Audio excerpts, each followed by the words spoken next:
Assalomu alaykum. Demak, JME Finance podcastiga xush kelibsiz.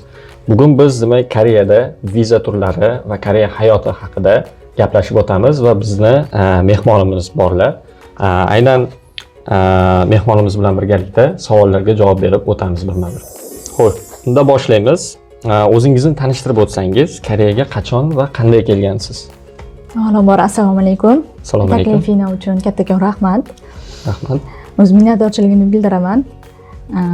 Koreyaga ilk bor kelganim 2019-yil Kyongbuk Milliy universitetining san'at yo'nalishiga, ya'ni Koreya milliy san'ati yo'nalishiga kirganman. İlk kelganimda 17 yoshda bo'lganman. Bakalavrga topik 3 bilan kirganman.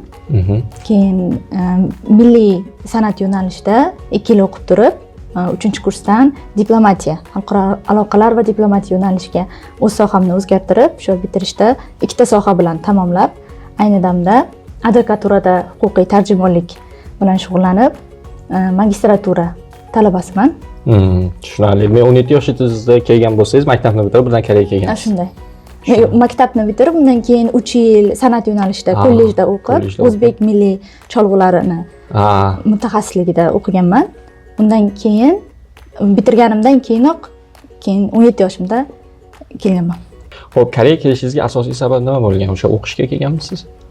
Koreyaga kelishimga asosiy sabab birinchi opam koreys tili kursiga borgan. Uni koreys tili o'rganishga qiziqib, menda ham qiziqish uyg'ongan. Shunda qiziqish orqasidan kursga yozilganman.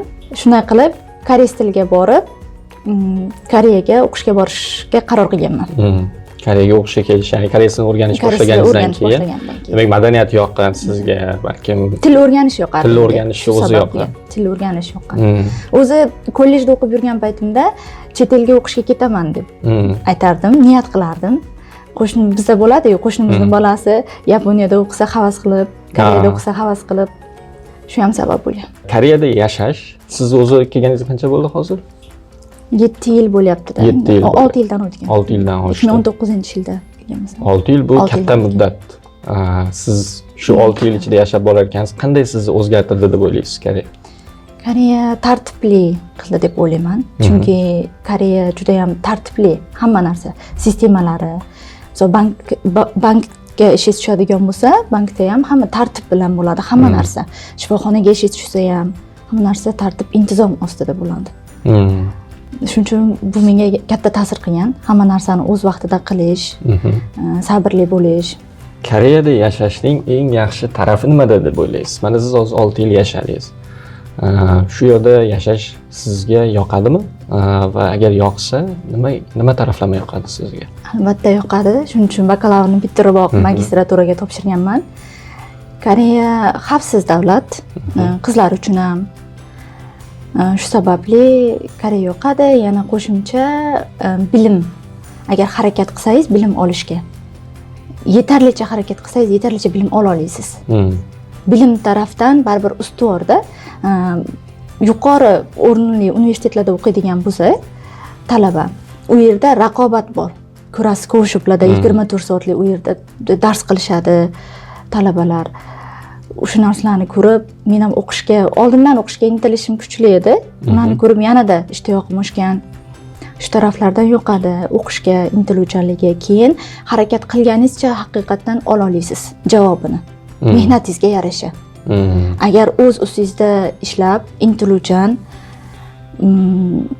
hamma narsaga jon kuydirib agar ishlaydigan bo'lsangiz, shu harakat qilganingizga yarasha javobni ola olasiz. Yetarlicha hurmat qilishadi. Chet ellik sifatida hammamiz mana chet ellikmiz, Koreyada yashab borar ekansiz, qiyin vaziyatlar ham bo'ladi. Ana shu qiyin vaziyatlar ichida eng katta qiyinchilik nima deb o'ylaysiz?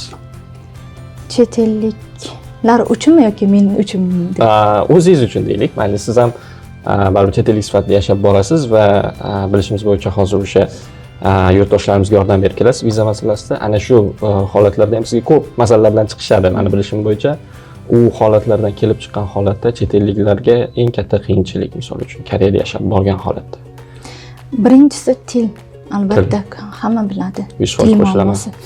Shunday, chunki menga ko'pchilik yordam so'rab telefon qiladi-ku.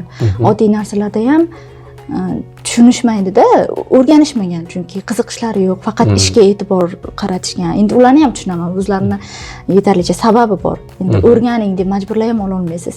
Lekin til birinchi o'rinda, baribir o'rganish kerak. Har joyda til olib chiqib ketadi. Chunki Koreyada yashayapmiz, koreyslarning tilini bilishimiz kerak. Koreyada do'st orttirish osonmi? Ya'ni koreys do'stlar orttirish osonmi? Chunki ko'p ko'ramiz ko'chada koreyslar juda ham uyalchang. Ya'ni ular ko'pligi introvert deymiz, ochiq, bizga o'xshab, O'zbekistonga o'xshab tanimagan odamimizga ham bemalol gaplashib keta olamiz. Lekin Koreyada esa bu notanish narsa. O'sha Koreyada sizga qanaqa bo'lgan? Do'st orttirish osonmi siz uchun yoki qiyinmi? Boshida koreys tilini bilmaganim uchun koreys kursdoshlarimga nima deb gapirishni ham bilmaganman boshida. Lekin san'at yo'nalishi bo'lgani uchun bizda til kerak bo'lmagan. Nima deydi? Kelardik, salomlashardik, qo'shig'imizni ijro etardik. Tamom bo'ldi-da. Lekin undan keyin tilni o'rganishga majbur bo'lganman. Tilni bilmasa do'st orttirishi juda ham qiyin. Tilni bilsa do'st orttirish oson va tilni bilgan odam ochiq inson bo'lish kerak. Introvert bo'lmaslik kerak-da. Shunaqa. Ochiq inson bo'lish kerak. O'zi birinchi gap aytish kerak. Gap boshlash kerak. Ekstrovert bo'lish kerak. Ekstrovert bo'lish kerak. Darslarda yordam so'rash kerak. Chunki u koreyslar kutadi biz birinchi gapirishimizni. Ko'p koreyslar. Shunaqa. To'g'ri, chet ellik desa koreyslar o'zlariga qaraganda ancha ochiqroq insonlarni qabul qilishadi. O'shaning uchun menimcha bizdan ko'proq aktiv kutishadi ular. Ular gapirmasangiz gapirmaydilar. Shunaqa. Shu tilni o'rganganimdan keyin men oshxonaga ovqatlangani boradigan bo'lsam ham, o'sha yerda ishlaydigan yosh katta xolajonlar bo'ladi-yu. O'shalarga ham o'zim birinchi ular tortinadi. Koreys tilida gapirsam tushunmaslar-chi deb chet ellik koreys tilini bilmaydi deb o'ylashadi. Keyin men o'zim birinchi boshlayman. "Annyeonghaseyo" deb "잘 먹겠습니다" yoki shunaqa "수고하세요" deb chiqib ketaman. O'zi yaqinlashib keladi. Koreys tilini yaxshi bilar ekansan, ha? Qayerda o'qigansan? Unaqa deb so'rashadi. Shuning uchun ochiq, quvnoq inson bo'ladigan bo'lsangiz, do'st orttirish oson. Koreyslar ichida. To'g'ri, bu fikringizga ham qo'shilaman. Koreyada ishlayapsiz yoki o'qiyapsizmi? Moliyaviy qiyinchiliklarga duch kelyapsizmi? JME Finance bilan hattoki boshqa banklardan arizangiz rad etilgan bo'lsa ham kreditga ariza topshirishingiz mumkin. 30 million wongacha kreditga ariza topshira olasiz. Talabalar esa 5 million wongacha kreditga ariza topshirishi mumkin. Quyida turli viza bo'yicha shartlarimiz bilan tanishing. Yashirin va qo'shimcha to'lovlar yo'q. Komissiya ushlab qolinmaydi. Nimani kutyapsiz? Hoziroq ariza topshiring. Ana endi shaxsiy savollarni deyarli hammasini tugatib, viza bo'yicha savollarga o'tsak, demak yurtdoshlarimiz orasida E9, E7 vizada ishlashga keladiganlar ko'p. Ana shu ishlashga keladigan yurtdoshlarimiz orasida sizga ham ancha ko'pchilik murojaat qiladi viza masalasi bo'yicha yoki boshqa Koreyaga kelgandan keyin ID karta olish bo'lishi mumkin yoki bank karta ochish. Juda ham ko'p qilinadigan ishlar bor kelgandan keyin ham. O'shalarning ichidan demak sizga eng yurtdoshlarimiz ko'p qiziqqan savollarni yig'ib kelganmiz. Xo'p, birinchisidan boshlasak, E9 vizasini uzaytirishda odamlar eng ko'p yo'l qo'yadigan xatolar qaysilar? Ya'ni ularni bilamizki, umumiy 4 yil 10 oygacha, to'g'rimi, vizasi bor. Demak, birinchi 3 yillikni olishadi, keyin yana 1 yil 10 oy cho'zish kerak bo'ladi. Ana shu cho'zish jarayoniga to'sqinlik qiladigan narsalar bormi? Koreya ichki qonunlarini buzib, jarimaga tortilgan shaxslar E9lar ichida, keyin ruxsat olinmagan ish joyida ishlab, soliqqa registratsiya qilinganligi. Shu sababli vizasini cho'zdira olmasligi mumkin. Bu ham har xil holatga qarab, agar shu soliqqa ruxsat olmasdan ishlagan yeriga soliqqa registratsiya qilgan summasi bir 500 ming won yokida 300 ming kam bo'ladigan bo'lsa, bunda immigratsiya ko'z yumishi mumkin. Ba'zi hollarda holatini tushuntirib sababnoma qilsa, chunki o'zimizda ham bo'lgan bunaqa keys. O'sha 3 yilini to'liq yurgan shaxslar 1 yil 10 oyni qo'shtirmoqchi bo'lganda, solig'i chiqib kelgan, ya'ni ruxsat olmasdan ishlagan shaxslar ana o'shanda kam bo'ladigan bo'lsa 1 yil 10 oyni qo'shtirsa bo'ladi. Lekin agar bu 1 milliondan ko'p yuqori bo'ladigan bo'lsa, muammo bo'ladi. Hamda yana bir muammo bo'ladigan narsa, E9da 3 yil ishlagan yerdan chiqib ketdi va 1 yil 10 oy qo'shtirmoqchi bo'lganda ishlayotgan joyi yo'q bo'ladi ko'pchilikda kuzatilgan. Ana shu paytda 1 yil 10 oyni qanday qo'shtirsa bo'ladi atkazda yurgan odam deb so'rashadi. Buni birinchi o'sha Nodumguga ish qidirish haqida ariza qilinadi E9da va unda 3 oy muddat beriladi. O'sha 3 oy ichida bitta ishxonani topib, eng kamida o'sha ishxonada 1 oy ishlasagina, 1 oy ishlagan odam 1 yil 10 oyni qo'shtirib oladi. Bizda ko'pchilik shuni chalkashtiradi. E9dan o'sha 1 yil 10 oyni qo'shtirmoqchi bo'lsam, yangi ishxonaga kirib, o'sha yer bilan shartnoma qilib 1 yil 10 oy ishlab ketaveraman deb o'ylashadi. Unaqa emas. O'sha ishxonaga oldinroq kirib, joylashib, 1 oy ishlagan bo'lish kerak. Shunda shartnoma tuzib 1 yil 10 oyni qo'shtirsa bo'ladi. Shunaqa keyin mashina avariyalari ko'p bo'ladi E9larda. Shunaqa ID kartalarni boshqa insonga berib turish, shunaqa holatlar ko'p E9larda. Ehtiyot bo'lish kerak. To'g'ri ehtiyot bo'lish kerak. E9 bilan yurtdoshlarimiz orasida oxirgi vaqtlarda ko'p kuzatilgan narsalardan biri menimcha, ko'pchilik E9 bilan keladida joyiga ularga balkim oylik qoniqtirmasligi mumkin yoki boshqa narsa juda ko'p oylik qoniqtirmasligi juda ko'p. Juda ham ko'p holatlar. Mendan ham ko'ra siz yaxshiroq bilasiz, chunki sizga ko'p murojaat qilishadi bu masala bo'yicha. U qoniqtirmagan holatlarda oylik yoki ish muhiti qoniqtirmasligi mumkin. Kelib turib birdaniga ish joyini almashtirish yoki umuman atkazga chiqib turib yana boshqa ish joyini qidirish holatlari ko'p kuzatiladi. Ana shu demak ish joyini o'zgartirish jarayonida atkazga chiqqandan keyin ularda umumiy qancha muddat beriladi va ishga o'zi kelgan joyidan ishdan bo'shab ketish yaxshimi yoki unday qilmasliklari kerakmi? Qanday yo'l tutishlari kerak deb o'ylaysiz? Birinchi E9da atkazga chiqish masalasi, ish joyini o'zgartirish. Birinchi shu yurtdoshlarimiz E9 viza bilan Koreyaga kelganda 3 yilga beriladi. 3 yil ichida 3 marta ish joylarini o'zgartirsa bo'ladi. 3 yil ichida 3 marta hamda 1 yil 10 oy qo'shtirayotgan paytda 1 yil 10 oy vizani olgan bo'lsa, bu vaqt ichida 2 marta ish joyini o'zgartira oladi. Umumiy 5 marta. Atkaz o'sha ish qidirish muddati 3 oy beriladi. 3 oy ichida ish topishlari kerak bo'ladi. Ishxonadan chiqib ketishni endi chiqib keting yoki chiqib ketmang deb maslahat bera olmayman. Endi ba'zi odamga ishxonani muhiti yoqadi yoki muhiti yoqmaydi, sog'lig'iga zarar bo'layotgan bo'lishi mumkin yoki oyligidan qoniqmayotgan bo'lishi mumkin. Shuning uchun bu savolda endi men maslahat bera olmayman. 9da shu 5 marta ish joyini o'zgartirsa bo'ladi deb aytdim. Shu ishxonadan chiqib ketayotganda agar ayb ishxonada bo'ladigan bo'lsa, misol oyligini vaqtida bermayotgan bo'lsa, ishchiga nohaqlik qilinayotgan bo'lsa, yokida ishxonasi bankrot bo'lib yopilib ketgan bo'lsa, shunaqa holatlarda E9dagilar biz o'zbekchiligimizda aytishadi, o'zbek tilimizda aytishadi, jonini kuydirmasdan chiqib ketsa bo'ladi. E9dan 5 martani shunday saqlagan holatda ish joyini o'zgartirishni chiqib ketsa bo'ladi agar ayb ishxonada bo'lsa. Ishxonada bo'lsa, to'g'ri. Bu o'zgartirish jarayonida to'g'ri faqatgina demak yurtdoshlarimizni qanaqadir qoniqtirmasligi emas, balki ish joyida ham muammo bo'lishi mumkin. To'g'ri, bu tarafini ham o'ylab ko'rishimiz kerak. E9dagilar o'sha ish o'zgartirish, ishdan chiqib ketishda juda chuqur o'ylashlari kerak. To'g'ri, ya'ni qanaqadir demak sizni muammo qilmaydigan holati bo'lsa, menimcha ish joyingizdan ketmaganingiz ma'qul yoki lekin siz ishlab ko'rarkansiz, juda ham muhit sizga yoqmasa yoki sizni juda ham qiynaydigan masalalar bo'lsa yoki oylikda kechikishlar bo'lsa, ana unday holatlarda demak siz menimcha o'zingizdan kelib chiqib qaror qabul qilganingiz to'g'ri bo'ladi. Keyin shu yerda qo'shimcha qilib aytmoqchiman. E9dagi yurtdoshlarimiz ba'zida ko'p murojaat qilishgan. Ishxonamni boshlig'i men bu yerdan chiqib ketaman desam, menga tahdid deb aytadimi, shoppaga o'xshagan narsa. Ya'ni agar ishdan ketadigan bo'lsang, seni O'zbekistonga deport qilib yuboraman. Boshlig'im shunaqa deb qo'rqityapti deb telefon qilishadi, nima qilsam bo'ladi deb.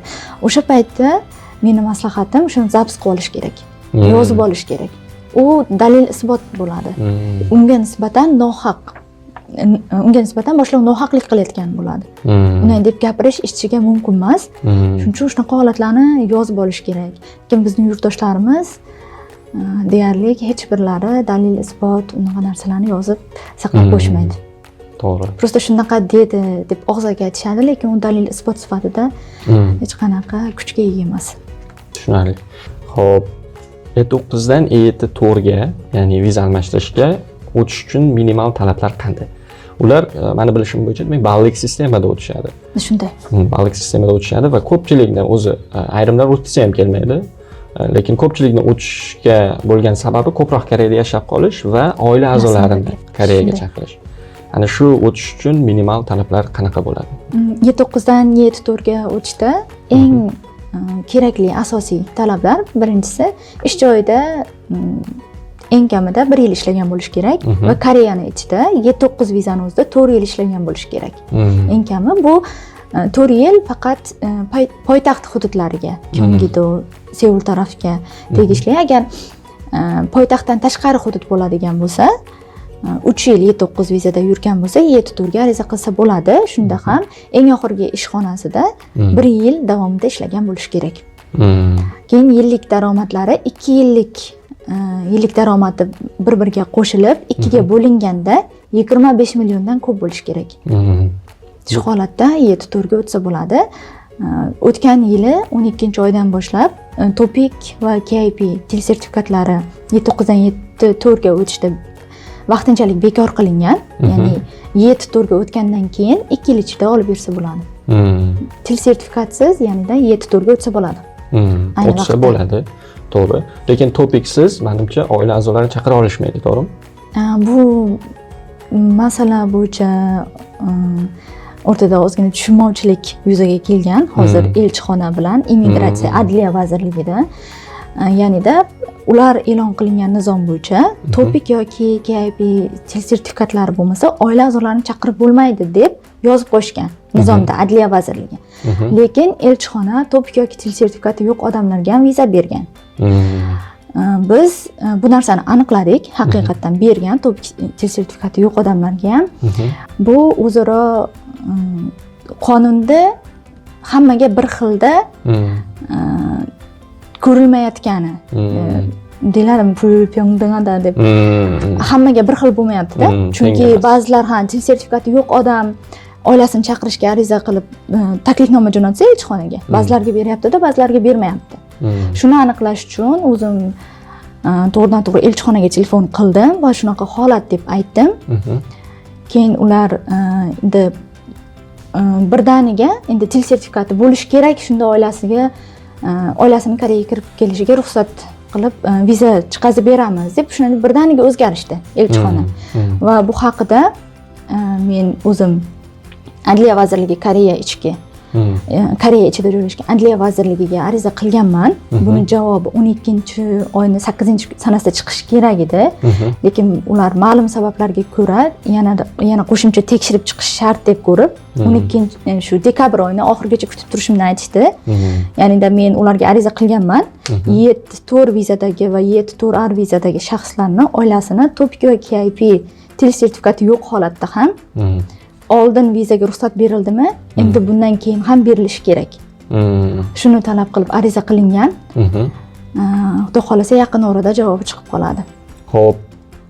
Demak, ishchi vizalarini tugatgan holatda E9 vizalarini studentlar haqida ham gaplashib o'tsak, Koreyada demak o'zbek studentlari top 5 talikda turishadi. Eng ko'p demak chet ellik studentlar orasida, talabalar orasida 5-o'rinda turishadi adashmasam. O'zbekistondan kelgan chet ellik talabalar juda ham ko'p Koreyada va bu son har yil oshib bormoqda. Ana shu talabalarimizda juda ham ko'p viza taraflama savollari bo'ladi yoki o'qishda qanaqadir savollar bo'lishi mumkin. Shularga ham ozgina javob berib o'tib ketamiz. Xo'p, talabaning D2 vizasida, demak talabalik vizasi D2 vizasi bu xoh magistr, xoh bakalavr, faqatgina kodi boshqacha menimcha. Ana shu talabaning GPA ko'rsatkichi viza uzaytirishga qanchalik ta'sir qiladi? Juda katta ta'sir qiladi. Universitetda agar GPA'si umumiy baholari 2 semestr davomiy 2 dan tushib ketadigan bo'lsa, 2.0 dan 2 dan tushib ketadigan bo'lsa, universitet tomonidan bir marta ogohlantiriladi. Ikkinchi semestrda bo'lsa, akademik ta'til olib o'z davlatingga chiqib 1 yildan keyin qayta kir deb ogohlantirish beriladi. Ikkinchisida ko'p universitetlarda men o'tgan yili shu yordam berganman. Bahosi 2 semestr ketma-ket tushib ketgan bolalar ba'zi immigratsiyalar qabul qiladi. Sababnoma yozib olib borasiz, tushuntirish yoki va'da berasiz, kelasi semestr bunaqa bo'lmaydi deb. Chiroylab tushuntirib sababnoma olib borsangiz, vizasini oxirgi shans bilan bir marta uzaytirib beradigan immigratsiyalar ham bor. Unaqa qilib bermaydigan immigratsiyalar ham bor. Holatga qarab, immigratsiyaga qarab har xil. Juda katta ta'sir qiladi universitet baholari vizaga. D2 viza egalari ko'pchilik bilmas ekan shu narsani. Men ko'p tanishlarimdan ham so'rasam, qonuniy ishlashlari mumkin meni bilishim bo'yicha va ana shu qonuniy ishlay oladigan vaqtlari va qanday ishlarni ular qonuniy qila olishadi. Chunki ayrim o'rtoqlarimizdan so'rasak, do'stlarimizdan, ular hattoki ma'lumotga ega emas. D2 qonuniy ishlash haqida shunaqa qilsa bo'ladimi deb ham qoladigan vaziyatlar bo'ladi. D2 studentlar, men kollejda o'qiydigan D2-1 kodlari, D2-2 bakalavr, D2-3 magistratura, D2-4 doktorantura, PhD studentlarning viza kodlari shunaqa bo'ladi. Hamma shu D2dagilar ishlash uchun ruxsatnoma olsa bo'ladi. 10-oyni 1-sanasidan, ya'ni 1-oktyabr sanasidan shu yil ishlash uchun ruxsatnoma olish tizimiga o'zgartirish kiritildi. Buni juda ko'pchilik bilmaydi, hali hech kim xabar bergani yo'q bu haqida. Ya'nida shu kollejda o'qiyotgan shaxslar eng kamida topik 3 darajasi bo'lsa, haftasiga 25 soat ishlashga ruxsat olishi mumkin. Topik 3 bo'lsa ham. Topik 3 bo'lsa, haftasiga 25 soat xolos. Oldin topik 2 yoki topik bo'lmagan holatlarda ishlashga ruxsat berish bo'lgan, lekin u shu 1-dekabrdan yo 1-oktyabrdan boshlab o'zgardi bu tizim. Magistraturadagi va doktoranturadagilar bo'lsa 30 soatgacha ishlashi mumkin haftada. Agar o'rni yuqori universitetlar bo'ladigan bo'lsa 35 soatgacha mumkin qonuniy ishlash. Qaysi sohalarda ishlash mumkin? Oddiy, og'ir bo'lmagan ishlarda ishlash mumkin. Lekin shu yildan ruxsat berildiki, topik 4 darajasi bo'lsa agar Y9 lar ishlaydigan, Y9 vizadagi, ishchi vizadagilar ishlaydigan ishlab chiqarish sohasida ham studentlar endilikda ishlashi mumkin. Ha, yo'q. Oldin mumkin emasdi. Endi shu yildan boshlandi. Y9 sohasidagi ishlab chiqarishda topik 4 darajangiz bo'lsa, ishlashga ruxsat olishi mumkin. Qurilish sohasida ishlash mumkin emas. Keyin til o'rgatish sohasi bo'yicha o'quv markazlarida ingliz tilidan dars berish, bu sohada ishlashga ruxsat berilmaydi. Agar siz ingliz tilidan dars berish bo'yicha o'quv markazida ishlamoqchi bo'lsangiz, maslahatim ish shartnomangizda o'sha part-time jobga ruxsatnoma olishayotganda ish shartnomasiga men o'rgatadigan ustozman deb yozmasdan yordam beruvchiman, xo'javon deyiladi. Yordam beruvchi sifatida yozilsa ruxsat olishlari mumkin. Ko'pchilikka shunday qilib yozib ish shartnomalarida yordam berganmiz. Aslida qonuniy ingliz tilini o'rgatish bo'yicha o'quv markazlarida ishlashga ruxsat yo'q. Lekin ish shartnomasida to'g'ri yozilsa agar olsa bo'ladi. Birat, assalomu alaykum, yaxshimisiz? Pul kerakmi? Ha? Keling, mana hujjatlaringiz ham tayyor ekan sizni. Mana ID karta joyida. Hujjatlar ham joyida. Qo'l qo'ying. Marhamat. Jemidan kredit oling. Endi demak F2, F5 bu Koreyada demak studentlik vaqtidan o'tib ko'p demak yurtdoshlarimiz bor. Ana shu bakalavr, magistraturani tugatib, koreys kompaniyalarida ishlab, endi Koreyada uzoq yashab qolish maqsadida F2, F5, ko'pchilik F5 ni yarim fuqarolik ham deb atashadi. Ana shunday vizalar o'zgartirish rejalaridagi yurtdoshlarimiz ham bor. Ularga ham qisqacha ma'lumot berib o'tib ketamiz. Xo'p. F2 ball tizimi mavjud. F2 7 viza turi bu. Ana shu viza turiga o'tayotganda demak eng muhim narsalar nimalar bo'ladi? F2 7ga endi qaysi vizadan o'tishingizga qarab farq qiladi. Misol D2 dan magistraturadagilar D2 dan D2 3 vizadan to'g'ridan to'g'ri F2 7ga o'tsa bo'ladi. Yokida 7 bir vizadan F2 7ga o'tiladi. Shunda ballik sistemada 80 balldan eng muhimi 80 balldan ko'p ball yig'ilsa F2 7 vizaga o'tsa bo'ladi. Yillik daromadi 80 GNI o'rtacha yillik daromad GNIni 80% dan yuqori bo'lishi kerak. Ish shartnomasidagi. Shunaqa 80% dan yuqori bo'lishi va umumiy balli 80 balldan ko'p bo'lishi kerak. F2 7ga topshirsa bo'ladi. Tushunarli. Ya'ni F2 7da ham men ham biroz qidirib ko'rdim. Baribir eng muhim narsa borib taqalyaptiki, til bilganlaringiz ham yaxshi ball berar ekan. Nima qilganda eng muhim narsa oylik. Oylik ish haqingiz, ya'ni qancha katta bo'lsa, yillik oladigan ish haqingiz shunchalik sizda ko'proq ball olasiz, ko'proq o'sha vizani ham 1 yilga emas, balki 2-3 yilga, 4 yilga olish imkoniyatlari ham bor. F2 7da qancha yuqori ball to'plasangiz, shuncha beriladigan vizani muddati ko'payib boradi. Cho'zilib boradi. Yaxshi. Xo'p, F5 ya'ni F2 ni ham olgan yurtdoshlarimiz bor. Ana ular endi F5 ga yoki F6 vizasidan F5 ga o'tadigan holatlar ham bo'ladi. Endi ikkalasi ham to'g'ri viza o'zgartirish jarayoni har xil. Lekin F5 olish uchun jarayonida eng qiyin bosqich sizni fikringizcha nima deb o'ylaysiz? F5da yillik daromadni to'g'irlash. F5 olish uchun bu juda ham qiyin. Xoh u Koreyada bakalavr bitirib, 7da ishlab, F2 7ga o'tib, keyin F5 ga o'tgan odam bo'lsin. Xoh 79 viza, undan keyin 74, undan keyin F2 99, keyin F5 qilganda ham ikkalasida ham F5 ning kodlari bor. Farq qiladi. Ikkalasida ham qiyin yillik daromadni to'plash. GNI 2 barobar so'raydi. F5 ning kodlari bor deganimdek. F5 1 bor. Eng oddiysi uzoq yashash vizasini eng oddiy kodi hisoblanadi. Bunda yillik daromadingiz shu GNI 2 barobar bo'lishi kerak. Bu degani 100 million won degani. 100 million won. Shunda agar siz magistratura diplomingiz bo'lsa, Koreyani ichidagi universitetni magistratura darajasini bitirib qo'lingizda diplomingiz bo'lsa, shunda GNI 1 barobar talab qilinadi. To'g'ri. Eng qiyini shu to'g'irlash. To'g'ri. Mana hozir 79dagilarni aytdingiz-ku, bularga ham agar Koreyani ichida magistraturani bitirishmasa, F5 olish juda ham qiyin. Chunki 79dan o'zi 74 ga o'tib, 74 dan keyin F2 99 ga o'tiladi-da. 74 da to'liq 5 yil yurgandan keyin F2 99 ga o'tiladi. Keyin agar F2 99 to'liq talablarga javob beradigan bo'lsa, F2 99 da uzoq yurmasdan F5 1 ga o'tib ketsa bo'ladi. Ana o'sha paytda ham GNI 2 barobar talab qilinadi. Endi bu kodlarga qarab har xil. Biz endi magistraturani bitirayotgan odamlar F5 10 ga topshiradi. Doktoranturalar bor. F5 15 hisoblanadi ularniki. Yillik daromad GNI 1 barobar talab qilinadi. Keyin eng muhimi KIP 5-bosqichini tugatgan bo'lish kerak. Bu doktoranturadagilar uchun kerak emas.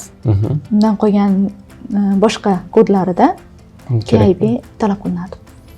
Tushunarli, to'g'ri. To'g'ri. Ya'ni ish haqi, oylik ish haqi Koreyada demak, sizga yillik beradigan 100 million wonlik ish haqi beradigan, bu ham Koreyada Sejong Sehu degan narsa bor. Koreyslarning o'zi ham shunaqa olmaydi-da. Albatta, qiyin. O'zim immigratsiya xodimasiga borib aytdimda, oyligingiz tanish edi. Biz ko'p birga viza ishlarini qilganimiz uchun keyin bir kulishib aytgandim o'ziga ham. Qancha oylik olasan o'zing ham? GNI 2 barobar 100 million won oylik olasizlarmi koreyslar deb. Koreyslar o'zi ham olmaydigan oylikda bu. To'g'ri. Juda qiyin. Uni to'g'rilab beradigan kompaniya u 100 tadan bitta. To'g'ri. Topshirgan. Ya'ni o'sha sizlar bilgan, hamma bilgan o'sha Samsung yoki Hyundai yoki undan ham katta kompaniyalar. IT sohadagilar berishi mumkin. Undan boshqa sohadagilar juda qiyin. O'zbekistonliklar hammasi Koreyada IT sohada o'qishmaydi-ku. Boshqa sohalar ham bor. To'g'ri. Bor, juda ham qiyin, lekin harakat qilsanglar, ilojini topsanglar bo'ladi. Bu ham katta gap ko'p. To'g'ri. Impossible, ya'ni umuman erishish mumkin bo'lmagan koreys tilida o'sha pulganiga deydi. Unaqa narsa emas. Juda ham qattiq harakat qilsanglar, bunga ham erishsa bo'ladi, lekin oson emas. Bunisi ham to'g'ri. Oson emas. Lekin boya aytganlaridek magistraturani agar tugatadigan bo'lsanglar, u talab yo'q. U demak bir baravari 50 million bo'mgacha. Bu demak bemalol Koreyada yashab borsangiz, siz ancha 2-3 yil yoki 4 yil uzoq ishlab bemalol ish haqqingizni oshirib olsangiz bo'ladi ungacha. Yaxshi, xo'p. Yakuniy savollarga to'xtalamiz. Demak, viza savollarini ham tugatib, yakuniy savollarga o'tamiz. Koreyada viza rad etilishiga eng ko'p sabab bo'ladigan xatolar qaysi? Bu endi haqiqatan ham vizani turiga ham qarab juda ham ko'p. Vizani turiga qarab farq qiladi shunday. Farq qiladi. Lekin ishchi vizalarda yillik daromadini to'g'rilolmasligi asosan shunday. To'g'rilolmaslik. Student vizalarda noqonuniy ishlab qo'lga tushishi yoki jarimalari istoriyasida jarima to'lagan bo'lsa, shular muammo bo'ladi asosan. Tushunarli. Koreyada o'sha narsa ham qaysidir bir ishni o'sha student vaqtida yoki ish vaqtida qanaqadir bir jinoyat bo'lmasa ham kichkina bu yerda narsada ham jinoyat hisoblanadigan holatlar bor. Ana shunday holatlarda siz shtraf to'lagan bo'lsangiz va bu narsa 1 milliondan oshiq bo'lsa, ko'p holatlarda minusga olib keladi. Hattoki o'sha keyinchalik viza o'zgartirayotganingizda ham o'sha tariqlar hammasi chiqib keladi va sizni minusga tortaveradi. Ya'ni yomon salbiy taraflama ko'rib chiqilishiga olib keladi o'sha vizangizni. Shuning uchun iloji boricha demak qonunni avvalo yaxshi o'rgangan holatda o'zinglar uchun ham avval o'rganib qo'yib va Koreyada uzoq yashashni agar istagida bo'lsangiz, menimcha qonunga rioya qilib ko'p narsani bajarganingiz, hattoki student vaqtida ham o'sha ishdan ruxsatnomalar olib ishlaganingiz, bu keyinchalik sizni soliqingiz chiqishiga ham yaxshi va undan tashqari plus sizni o'zingiz ham demak bexavotir ishlashga shunday. Ishdan ishlash uchun ruxsat olish degan savolingizga qo'shimcha qilmoqchiman. Shu yangi kiritilgan o'zgarish ichida bor bu ham. Agar oldinlari noqonuniy ishlayotgan paytida qo'lga tushsa, bir marta ogohlantirish yoki jarima bilan qo'yib yuborilganda, keyin ishlash uchun, qonuniy ishlash uchun ruxsatnomaga immigratsiyaga ariza topshirsa bo'lardi oldin. Endi unday emas. Endi bir marta noqonuniy ishlayotgan yeringizda tutildingizmi, endi ishlash uchun ruxsatnoma umuman olib bo'lmaydi. Shunday qilindi. Shunaqa o'zgardi. Va bu haqida ham ariza qilingan, nima uchun bunday oldin bunaqa emasdi, imkon berilishi kerak deb ariza qilingan. Bu haqida ham tez orada javob olamiz degan umiddamiz Adliya vazirligidan.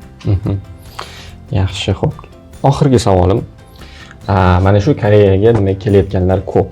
Va bu xoh talaba bo'lsin, xoh ishchi vizasida bo'lsin, xoh Koreyani o'sha orzu qilib student bo'lib yashab, keyinchalik bu yerda yuqori Samsung, o'sha Hyundai kompaniyada ishlayman deganlar bor, yoki bu yerda o'zim biznesini ochaman deganlar bor. Ana o'sha umumiy qilib aytganda Koreyaga kelayotgan yurtdoshlarimizga rejalashtirayotgan, mana shu Koreyaga kelishni rejalashtirayotgan vatandoshlarga maslahatingiz? Bir yagonagina maslahatim bor. Til o'rganish. Til o'rganib keling, iltimos, Koreyaga kelishingizdan oldin albatta til o'rganib keling. Juda ham to'g'ri, fikringizga qo'shilaman. Agarda til o'rganish kerak. Ozgina bo'lsa ham o'zini fikrini yetkaza oladigan darajada, kimdir savol so'rasa javob bera oladigan darajada. Boshlang'ich unaqa hech kim undan mukammal darajada koreys tilini so'ramaydi. O'zi koreys tilini biladi. Chet ellik bu ozgina koreys tilida gaplashib qo'ysa, gapirib qo'ysa, harakat qilib koreys tilini o'rganibdi deb hurmat oshadi yanada. Shu til o'rganib kelsa yaxshi. To'g'ri, fikringizga qo'shilaman va men ham qisqachagina maslahat bersam, demak, o'sha haqiqatan ham til o'rganish eng muhimi, undan keyin muhim turadigan narsa koreys demak til bilganingizdan keyin bemalol mana shu Hi Korea sayti bo'ladimi yoki umuman immigratsiya sayti bo'ladimi, ana shu yerda qonun masalasi bo'yicha yoki umuman viza masalasi bo'yicha ham o'zingiz uchun o'rganib qo'ying. Ana shu o'rganib qo'ysangiz, hattoki bu siz ishchi bo'lib kelasizmi, talaba bo'lib kelasizmi, har doim hayotingizga yordam beradi. Kerakli joylarda o'zingizni haq-huquqingizni talab qilib olish uchun ham menimcha juda ham qo'l keladi degan fikrdaman. Demak, bugungi mehmonimiz kattakon rahmat aytamiz. Juda ham ko'p ma'lumotlar aytdilar, to'g'risi. Men ham eshitmagan yangiliklar bo'lsin yoki boshqa narsalar bo'lsin. Menimcha ko'pchilik bizani kuzatib turgan yurtdoshlarimizga ham ancha foydali bo'ldi deb o'ylayman bugungi podkastimiz. Rahmat. Sog' bo'ling. Rahmat kattakon yordam nima dedi? O'z minnatdorchiligimni bildiraman yana bir bor. Ishingizga omad. Kattakon rahmat. Biz ham sizga o'z minnatdorchiligimizni bildiramiz. Taklifimizni rad etmasdan o'sha tashrif buyurib, biz bilan mana shunaqa chiroyli podkastlarni yurtdoshlarimizga kerakli, foydali bo'lgan ma'lumotlarni ulashganingiz uchun kattakon rahmat. Demak, hammaga rahmat. Kelasi dasturlarimizda yana ko'rishamiz.